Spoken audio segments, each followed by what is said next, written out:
Voltando aqui para 2 Tessalonicenses, capítulo 2. No vídeo anterior eu falei sobre...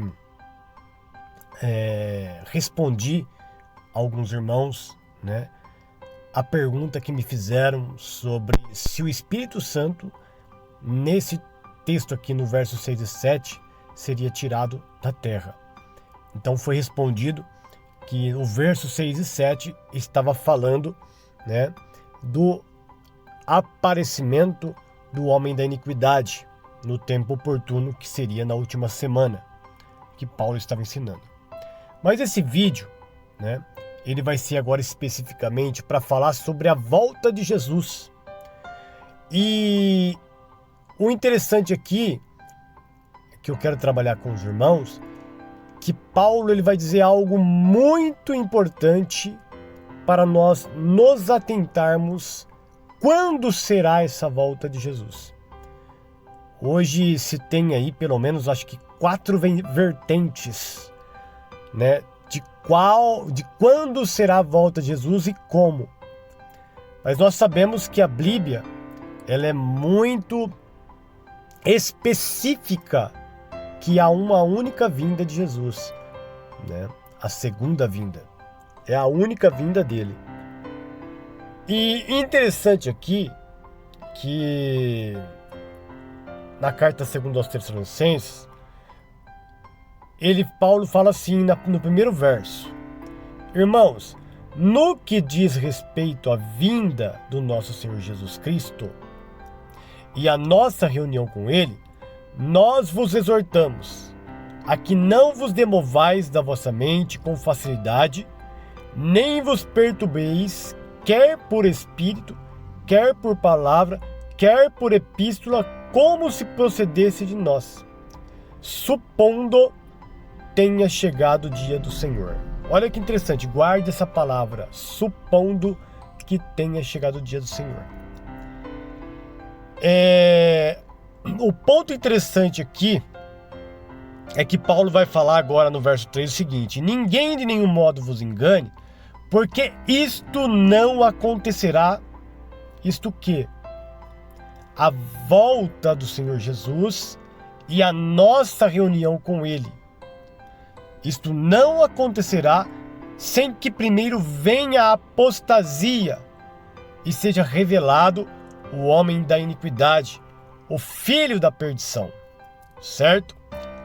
Como no estudo anterior ali todo, até o verso 6, tendo isso em mente, que eu acabei de dizer agora, que a volta de Jesus e a nossa reunião nos ares não vai acontecer sem que primeiro venha a apostasia e seja revelado o homem da iniquidade, preste atenção que vai dizer no verso 4 agora: o qual se opõe e se levanta contra tudo que se chama Deus, ou é objeto de culto, a ponto de assentar-se no santuário de Deus, ostentando-se como se fosse o próprio Deus. Ou seja, esse homem da iniquidade, né, que vai aparecer, ele vai, olha só o que ele vai fazer.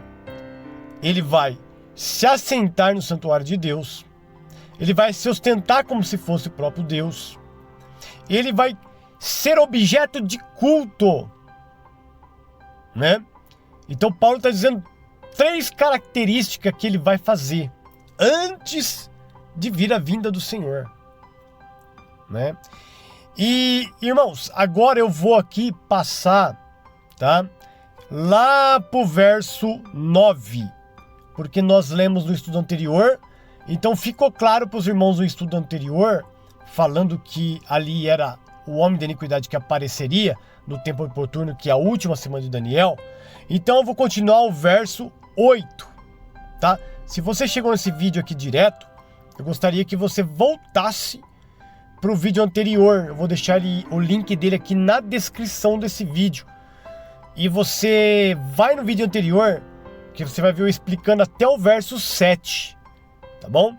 Então, como eu estou falando aqui da vinda do Senhor agora e da reunião, quando vai ser essa vinda e essa reunião, você vai entender melhor assistindo a explicação dos 6 primeiros versos no vídeo anterior.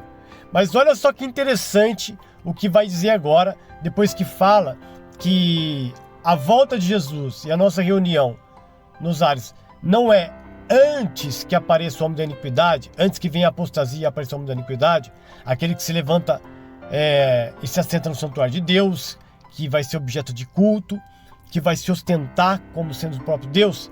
Olha o que vai dizer aqui no verso 8. Então será de fato revelado o iníquo, né? Ele vai ser revelado, como eu expliquei no vídeo anterior, na última semana de Daniel, no tempo oportuno. Ele vai se levantar dentre as nações e vai fazer o que disse ali no verso 3, né? Verso 4, né? Então olha só que interessante. Então será de fato revelado o iníquo, verso 8, a quem o Senhor Jesus matará com o sopro da sua boca e o destruirá pela manifestação da sua vinda. Ou seja, a palavra foi clara lá no início do estudo aqui, ó, do capítulo de 2 Tessalonicenses, que a volta do Senhor Jesus e a nossa reunião nos ares não vai suceder antes que venha a apostasia, antes que venha o homem da iniquidade, antes que ele faça ou se ostente, antes que ele seja objeto de culto, antes que ele, né, persiga os santos, tudo isso. E aí aqui no verso 8 está dizendo o seguinte, que Jesus, né, ele vai vir pela manifestação da sua vinda e vai destruir pelo soco da sua boca esse homem de iníquo. E olha o que disse o verso 9. O aparecimento do iníquo, quando ele aparecer lá na última semana de Daniel, é segundo a eficácia de Satanás, com todo o poder, olha só, e sinais e prodígios da mentira. E ele vai aparecer com todo o engano de injustiça aos que perecerem, porque não acolheram o amor da verdade para serem salvos. Olha só que interessante. É por este motivo, pois que Deus lhe manda a operação do erro, para darem crédito à mentira, a fim de serem julgados todos quantos não deram crédito à verdade, antes, pelo contrário, deleitaram-se com a injustiça.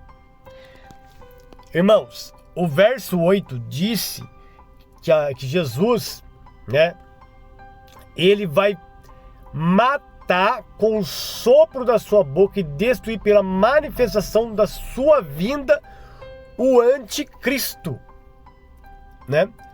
Tem uma vertente que diz que a igreja vai ser arrancada da terra na metade da última semana, quando aparecer esse homem da iniquidade, né?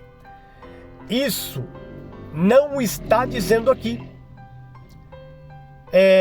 Se fosse para dizer isso, porque se a igreja vai ser tirada, vai ser a reunião com Cristo nos ares, vai ser o encontro com ele nos ares, assim como disse lá em 1 Tessalonicenses, que os mortos ressuscitarão primeiro e nós, os vivos, seremos transformados para encontrar com o Senhor nos ares, não é isso? E aqui está confirmando que é essa reunião.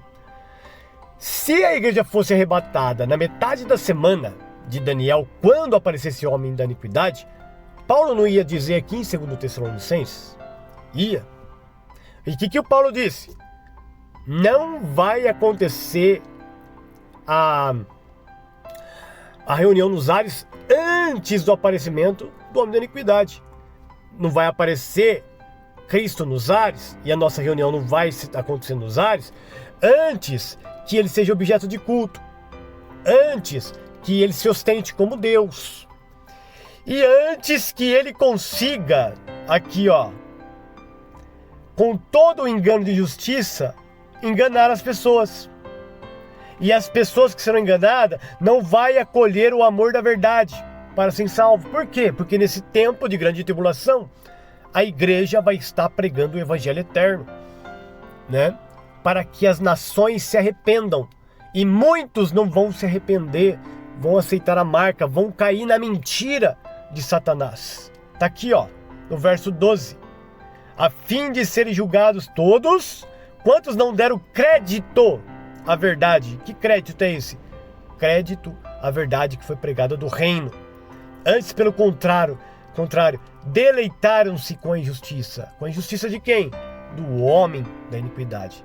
Então, o contexto aqui, só esse texto de 2 Tessalonicenses, ele fica muito bem claro e explicado que a nossa reunião e a vinda do Senhor Jesus, né, vai ser quando ele se manifestar para destruir com o sopro da sua boca o homem da iniquidade, né? Se nós formos aqui para Mateus capítulo 24, veja que interessante o que Jesus vai dizer lá. Preste bem atenção. E isso é um complemento para entendermos que há uma única vinda e um único modo, né, da manifestação da vinda de Jesus. E vamos lá. Deixa eu só achar o texto aqui.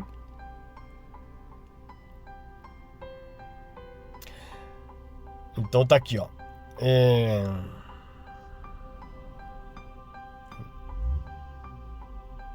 Olha lá. Preste bem atenção, verso 30. Mateus 24. Então aparecerá no céu o sinal do Filho do Homem. Todos os povos da terra se lamentarão e verão o Filho do Homem vindo sobre as nuvens. Certo? Então tá lá. Jesus não falou, Paulo não falou em 2 Tessalonicenses que era a manifestação da vinda de Cristo que destruía o homem da iniquidade, então ele vai se manifestar, né? E olha só, sobre as nuvens do céu, com poder e muita glória. E ele, neste exato momento, na sua aparição, enviará os seus anjos com grande clamor de trombeta, os quais reunirão os seus escolhidos dos quatro ventos, de uma a outra extremidades dos céus. Então fechou o entendimento. A volta de Jesus, ela é neste momento, nessa manifestação, que ele vai vir manifesto, né, reunir a igreja nos ares e destruir com o sopro da sua boca o homem da iniquidade. Então Jesus, a Bíblia diz isso, vai vir para reunir a igreja nos ares. Nós vamos nos encontrar com ele após a última semana de Daniel, após Satanás dar o poder ao anticristo e ele fazer todo o intento que ele tem que fazer, enganar quem ele tem que enganar, praticar toda a injustiça que ele tem que praticar. Mas aquele que for fiel até o fim, como disse lá em 2 Tessalonicenses, o Senhor Jesus vai reunir ele nos ares. E veja só que interessante, para finalizar, como Paulo termina aqui no finalzinho deste capítulo, depois de terminar ali falando sobre a volta de Jesus. Ele diz assim no verso 13: entretanto, devemos sempre dar graças a Deus por vós, irmãos amados, pelo Senhor, porque Deus vos escolheu desde o princípio para a salvação, pela santificação do Espírito e fé na verdade, para que também vos chamou mediante o nosso Evangelho, para alcançardes a glória de nosso Senhor Jesus. Assim, pois, irmãos, permanecei firmes e guardai as tradições que vos foram ensinadas, sejam por palavras, sejam por epístola nossa. Ora, nosso Senhor Jesus Cristo, mesmo e Deus, o nosso Pai, que nos amou e nos deu eterna consolação e boa esperança pela graça, console os vossos corações e vos confirme em toda boa obra e boa palavra. Fique firme no Senhor, lute.